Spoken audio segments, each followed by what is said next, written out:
کہ میرے خاندان کی عزت خطرے میں ہے، میرے ماموں کی نیک نامی پر کوئی حرف نہ آ جائے، اس لیے کبھی اس کی حوصلہ افزائی نہ کی، مگر وہ نہ جانے کیوں ایسی ہو گئی تھی۔ وہ تو بہت ذمہ دار، بہت احساس، بہت ہی میچور لڑکی ہوا کرتی تھی۔ ضدی اور ناسمجھ تو میں تمہیں کہا کرتا تھا، پھر پتہ نہیں کہاں سے یہ بغاوت اور ضد اس کے اندر اتر آئی تھی، اسی لیے وہ اپنے شوہر کے ساتھ اس کے گھر نہیں گئی۔ فخریہ بتاتی تھی کہ میرے پاس اس کے لیے رکھائی کے سوا اور کچھ نہیں، وہ خائف ہو کے خود ہی مجھ سے کھنچا رہتا ہے۔ میں تو سخت خوف زدہ ہو جاتا تھا، اس کی باتیں سن کر اسے سب کچھ بھلا کر اپنی نئی زندگی ایمانداری سے گزارنے کا مشورہ دیتا تھا کہ کہیں اس کی عاقبت نااندیشی اس کا گھر برباد نہ کر دے، لیکن پتہ ہے وہ کیا سمجھی؟ اس نے خود ہی یہ فرض کر لیا کہ میں اب اس کے بجائے تم میں انٹرسٹڈ ہوں۔ ہماری شادی طے ہو جانے کی خبر اس کے لیے شوق تھی، شاید اسے پکا یقین ہو گیا تھا، حالانکہ میں تم سے شادی کرنے پر صرف امی کی وجہ سے تیار ہوا تھا کہ ماموں ان کے اکلوتے بھائی ہیں، کہیں میرا انکار دونوں کے تعلقات میں بگاڑ نہ پیدا کر دے، لیکن وہ کچھ اور سمجھی اور مجھ سے بدلہ لینے کی خاطر، مجھے تم سے شادی کرنے سے روکنے کی خاطر تمہیں اپنے عہد کا پابند کر گئی۔ کس قدر غلط اندازہ لگایا اس نے میرے بارے میں۔ ہاں، وہ گمسم بیٹھی خلا میں دیکھ رہی تھی، سب کچھ اس کے گمان سے کتنا مختلف تھا۔ بہزاد کی بات پر اس کی چپ ٹوٹی۔ ہاں، ہم کتنے غلط اندازے لگاتے ہیں اور ہوتا کچھ اور ہے۔ وہ اس کی گود میں سوئی ہوئی تتلی کو نرمی سے اپنی گود میں منتقل کرتے ہوئے اندر لٹانے چلی گئی۔ بہزاد نہ بتاتا تو شاید میں یوں ہی انگبین کی مظلومیت اور بیچارگی کے بدلے اس شخص سے لیتی رہتی جو قصوروار تو ہے مگر اکیلا نہیں۔ اگر وہ بددیانت تھا تو خیانت تو میری اپنی بہن نے بھی کی، بیوی ہوتے ہوئے پرانی محبت سے تعلق برقرار رکھے ہوئے تھی۔ پھر اب میں کس لیے بدلہ لوں، کس لیے خود کو یہ سزا دوں؟ ہاں، یہ سزا مجھے ہی تو مل رہی ہے۔ زمانے بھر کی نظروں میں بری بن رہی ہوں اور تتلی کے ساتھ بھی انجانے میں ناانصافی ہو رہی ہے، صرف اور صرف میری وجہ سے۔ وہ اپنے باپ کی شفقت سے محروم ہے۔ خود احتسابی نے اسے احساس دلایا کہ وہ ایک بے مقصد جنگ لڑ رہی ہے، اور اس کارڈ نے اور اس پر لکھے چند الفاظ نے اس کو فیصلہ کرنے میں مدد دی۔ جب سے بہزاد سے بات ہوئی تھی، یہ 3 دن اس نے خود سے الجھتے ہوئے گزارے تھے۔ ایک طرف اس بات کی شرم ساری تھی کہ وہ انگبین پر کیے گئے ان مظالم کا حساب لینے کی کوشش کرتی رہی جو سرے سے اس پر ہوئے ہی نہیں، دوسری طرف یہ خیال بھی آتا کہ عارف کون سا پارسا ہے، وہ خود بھی ایک کبھی حرکت کا مرتکب ہو چکا ہے۔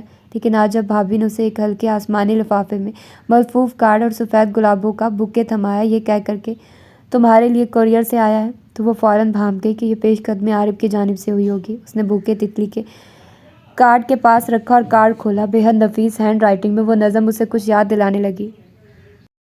کیسے اتروں پار، بادل بادل تیری آنکھیں، دریا دریا خواب، کیسے اتروں پار، چاروں جانب پھیل رہی ہے کاجل کی آواز، میرے دل کی ویرانی کو اس کی سندرتا سے بھر دے، مجھ پر اپنی پلکیں کر دے، اے سندر متوالی آنکھوں والی نار، اپنی آنکھیں موند کے مجھ سے سپنے میرے لے لے، بس اتنا بتلا دے، کیسے اتروں پار، بادل بادل تیری آنکھیں، دریا دریا خواب۔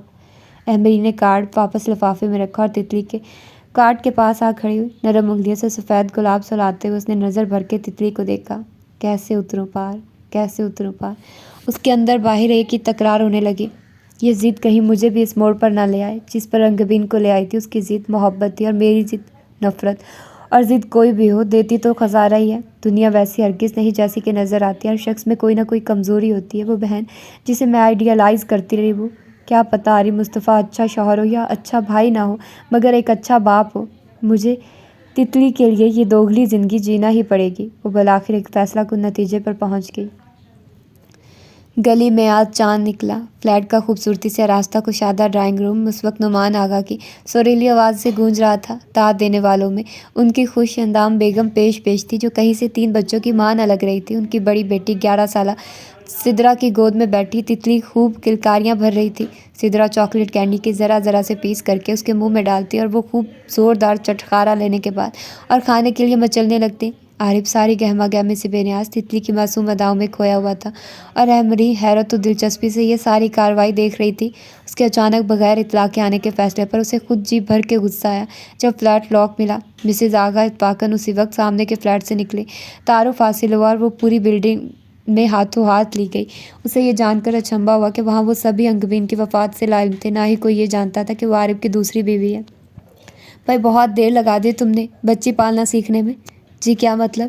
مطلب یہ کہ جب عارف نے خوشخبری سنائی کہ وہ جلد ہی پاپا بننے والا ہے، تب سے ہم تمہاری آمد کے منتظر تھے۔ اس کا بھی یہی کہنا تھا کہ اب وہ فیملی کے ساتھ سیٹ ہونا چاہتا ہے، لیکن بعد میں تمہارے نہ آنے کی وجہ اس نے ہمیشہ یہی بتائی کہ تم سے اکیلے بچی نہیں سنبھالی جاتی۔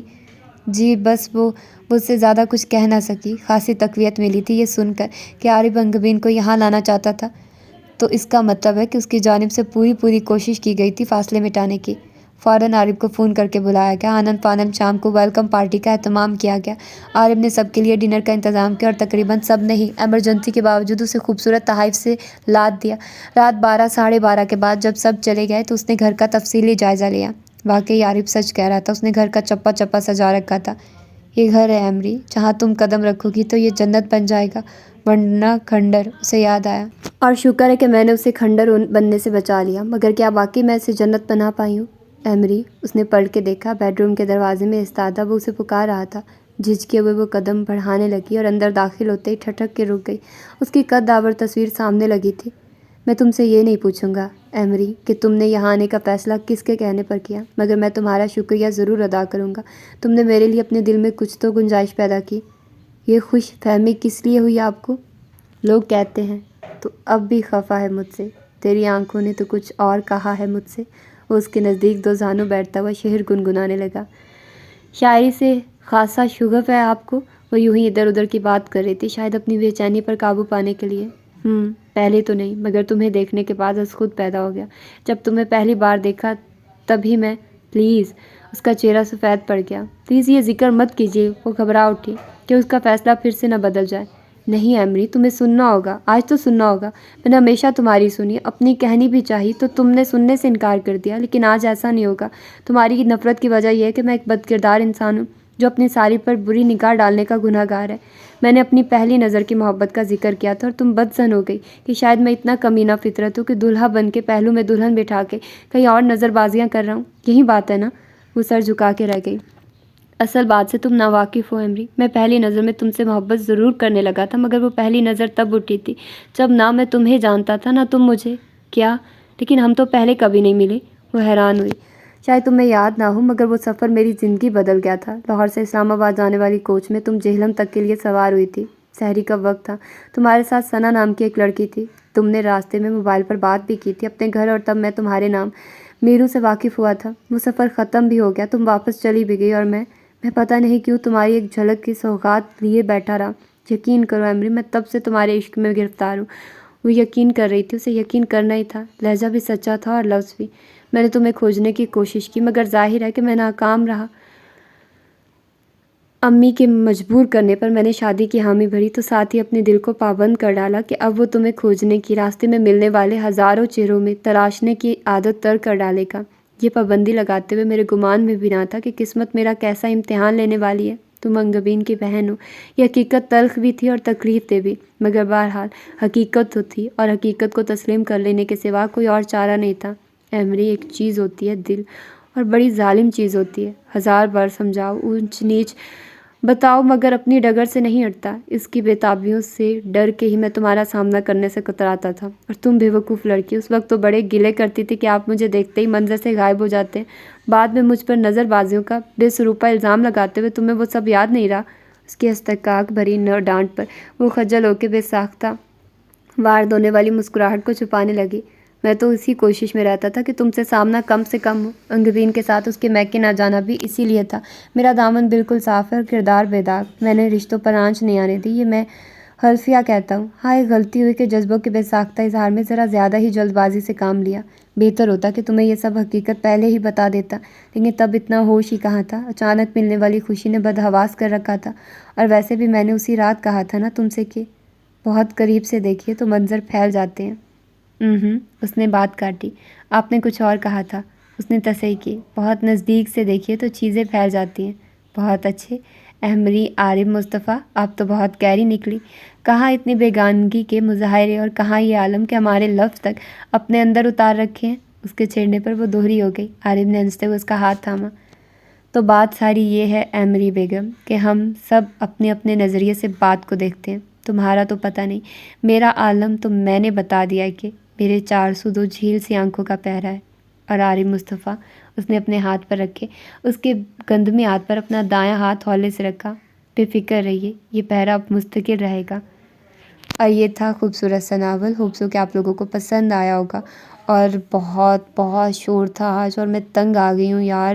یہ گھر والے اتنا تنگ کرتے ہیں، اور میں جب ان کو بولتی بھی ہوں کہ پلیز تھوڑا سا والیوم کم رکھے، بٹ ہمارے گھر میں کسی کا والیوم کم نہیں ہے، میرا خود کا بھی کم نہیں ہے، تو ہم سب کی عادت ہے اونچا بولنے کی، اور پھر میں سب کو نہیں کہہ سکتی کیونکہ میں سب میں گھر میں چھوٹی ہوں، تو میرے کہاں اتنی چلتی ہے، میں جتنا مرضی کہہ لوں آگے سے مجھے ڈانٹ سننے کو ملتی ہے، تو پھر اچھی بات ہے نا کہ آپ لوگ تھوڑی سی آوازیں برداشت کر لیں، اگر وہ چیخ چلا رہے ہیں بیک گراؤنڈ میں تو اس کو ایک وہ نوائز سمجھ لیں، کچھ بھی برا سا سمجھ لیں، بس یہ آپ لوگوں پر ہے کہ جو مرضی اس کو سمجھیے، بٹ میں اس کی کوئی صفائی نہیں دوں گی، میں اس کے بارے میں کچھ نہیں کر سکتی، یہ ریالٹی ہے، اور کچھ فیکٹ ایسے ہوتے ہیں جو آپ کو تسلیم کرنے پڑتے ہیں، اس کے لیے آپ کچھ نہیں کر سکتے۔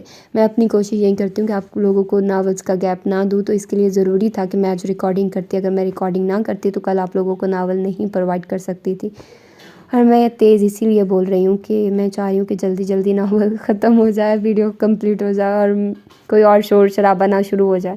تو گھر میں ایسا ہی ہوتا ہے، اور گھر میں سب کے ساتھ ایسا چلتا ہے، اب اتنا بڑا گھر تو ہے نہیں ہمارا، تو اسی لیے پھر ایسا برداشت تو کرنا ہی پڑے گا۔ تو اپنا ڈھیر سارا خیال رکھیے گا، مجھے دعا میں یاد رکھیے گا، ملتے ہیں انشاءاللہ کسی اور اچھے سے ناول کے ساتھ۔ اللہ حافظ۔